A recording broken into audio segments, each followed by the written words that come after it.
नमस्कार, जय हिंद दोस्तों। स्वागत है आप सभी का यूपी एक्सप्रेस में। तो आइए देख लेते हैं उत्तर प्रदेश की 50 फटाफट बड़ी खबरों को। वीडियो में आगे बढ़ने से पहले आप किस जिले से हैं इसे कमेंट करके जरूर बताएं।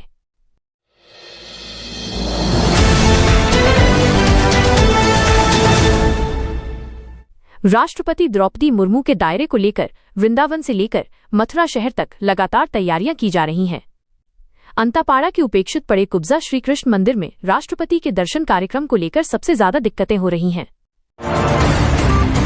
दौराला कस्बे के sir Shri Ram inter college के मैदान में श्री रामलीला कमेटी दौराला के तत्वावधान में सोमवार को रामलीला में कलाकारों ने श्रवण कुमार मृत्यु, ताड़का वध, सीता स्वयंवर, राम लखन परशुराम संवाद का मंचन किया। अयोध्या जिले के माया बाजार और पूरा बाजार ब्लॉक के 6 बीएलओ तकनीकी खामी के चलते अनुपस्थित दिख रहे थे।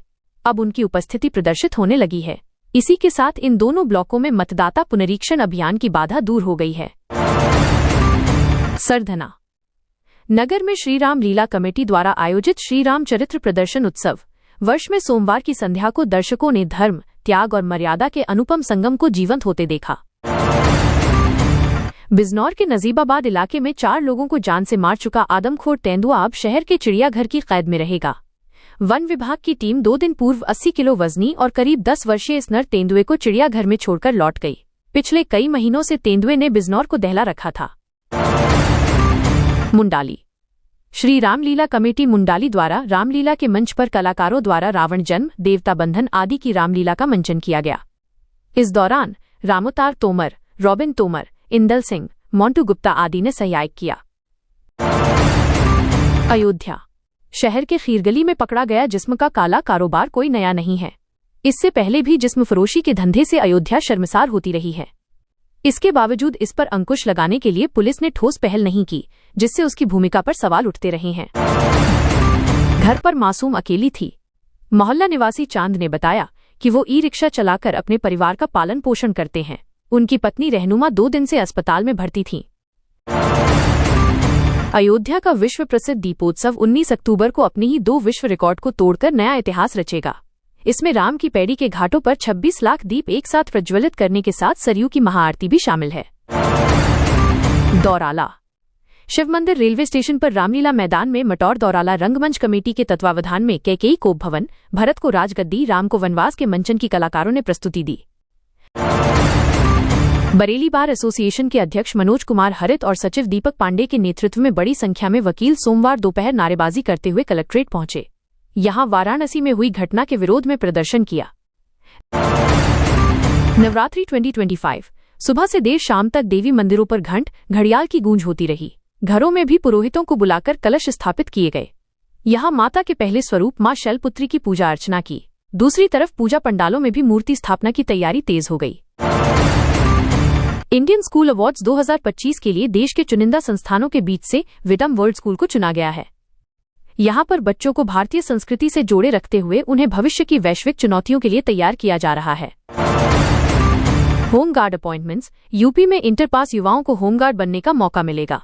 जल्द ही 44,000 पदों पर नियुक्तियां होने जा रही हैं। जौनपुर न्यूज उत्तर प्रदेश के जौनपुर में विवाद की जानकारी मिलते ही कई थानों की फोर्स परावगंज बाजार पहुंच गई। 5 घंटे की मशक्कत के बाद अतिक्रमण को हटवा दिया गया। विद्युत आवास एवं शहरी कार्य विभाग के केंद्रीय मंत्री मनोहर लाल खट्टर ने Khurja super thermal power plant की दूसरी यूनिट का वर्चुअल उद्घाटन किया। इसी के साथ सोमवार को 660 मेगावाट क्षमता की दूसरी यूनिट का वाणिज्यिक परिचालक शुरू हो गया। लखनऊ परिवहन विभाग में आयुक्त का पदभार सोमवार को किंजल सिंह ने ग्रहण किया। उन्होंने पहले दिन अधिकारियों के साथ बैठक की, योजनाओं व प्रगति संबंधी कार्यों की जानकारियां ली। नवरात्र में बेसिक शिक्षा विभाग बेटियों को सशक्त बनाने की पहल कर रहा है। इसके तहत 23 से 30 सितंबर के बीच विभिन्न कार्यक्रमों का आयोजन होगा। मजदूर की मौत के बाद लोगों में सरकारी व्यवस्था के प्रति आक्रोश पनप गया। 5 घंटे तक उन्होंने पुलिस को फंदे से शव नहीं उतारने दिया। विधायक ने पहुंचकर मुआवजा व कार्रवाई का आश्वासन दिया, तब ग्रामीण माने। हापुड़ में कंपनी संचालिका अनामिका शर्मा ने बताया, पति के देहांत के बाद से ही कंपनी बंद चल रही थी। सूचना मिली कि अचानक कंपनी में आग लग गई है। फायर ब्रिगेड ने आग पर काबू पाने का प्रयास किया। हाईकोर्ट के आदेश को अमल में लाते हुए प्रदेश सरकार ने पुलिस व्यवस्था में जाति लिखने पर पाबंदी लगा दी है। इसके अलावा कई अन्य जगहों पर इसकी पाबंदी लग गई है।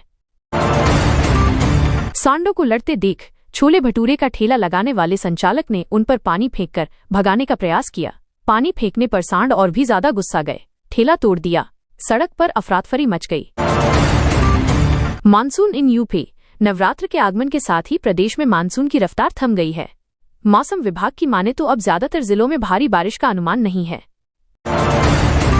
प्रधानाचार्य जारी आदेश के संबंध में अभिभावकों के साथ बैठक करें। ये सुनिश्चित किया जा रहा है कि वर्ष 2026 की बोर्ड परीक्षा में शामिल होने वाले छात्र छात्राओं की उपस्थिति 75% से कम नहीं होनी चाहिए। पति की जेब से सोने के कुंडल और मृतका की चप्पलें बरामद हुई थीं। इसके आधार पर पुलिस ने उसके खिलाफ हत्या, साक्ष्य छिपाने आदि धाराओं में चार्जशीट दाखिल की थी। स्ट्रीट लाइटें 4 अक्टूबर से लगना शुरू हो जाएंगी। हर वार्ड में 25-25 लाइटें लगेंगी। बीते माह हुई नगर निगम कार्यकारिणी की बैठक में यह प्रस्ताव पास किया गया था। अधिकारियों ने बताया कि गुलदार की गतिविधियों पर ड्रोन और कैमरा ट्रैप के माध्यम से सतत नजर रखी जाएगी, ताकि ये सुनिश्चित किया जा सके कि वह अपने नए आवास में सहजता से ढल सके। फिरोजाबाद। बिजली उपभोक्ताओं की समस्याओं के समाधान के लिए सोमवार को जिले के सभी बिजली घरों पर मेगा विद्युत बिल समाधान शिविर का आयोजन किया गया। इस शिविर में कुल 42 शिकायतें प्राप्त हुईं, जिनमें से 35 शिकायतों का मौके पर ही निस्तारण कर दिया गया। फतेहपुर। कलेक्ट्रेट स्थित महात्मा गांधी सभागार में सोमवार को शारदीय नवरात्र पर मिशन शक्ति -5.0 के सफल क्रियान्वयन के लिए बैठक हुई। इसकी अध्यक्षता डीएम रविंद्र सिंह ने की। उन्होंने नगर पालिका परिषद व नगर पंचायतों में महिला हेल्प डेस्क स्थापित कराने के निर्देश दिए। शाहजहांपुर। मन में दृढ़ इच्छा शक्ति हो तो कोई भी अक्षमता रास्ते की बाधा नहीं बन सकती। शहर के भारद्वाज कॉलोनी में रहने वाले देवेंद्र सक्सेना के बेटे अमन इसके उदाहरण हैं। बचपन से ही सुनने बोलने में अक्षम अमन मूक बधिरों की समस्याओं को हर स्तर पर उठाते रहते हैं। उनकी पत्नी अंजलि भी मूक बधिर हैं, लेकिन पति का पूरा साथ देती हैं। सड़क हादसे के 2 गंभीर घायलों को इलाज के लिए आगरा रेफर कर दिया गया। आगरा केएसएन हॉस्पिटल में उपचार के दौरान एक किशोरी की मौत हो गई। घटना से परिवार में कोहराम मच गया। कलश स्थापना के पूर्व गोरखनाथ मंदिर परिसर में भव्य कलश शोभा यात्रा पारंपरिक तरीके और श्रद्धा भाव से निकाली गई। शाम के समय गोरखनाथ मंदिर के प्रधान पुजारी योगी कमलनाथ की अगुवाई में साधु संतों की शोभा यात्रा परंपरागत वाद्य यंत्रों, घंट घड़ियाल, तुरही, शंख की ध्वनियों और मां दुर्गा के जयघोष के बीच पौराणिक मान्यता वाले भीम सरोवर पर पहुंची।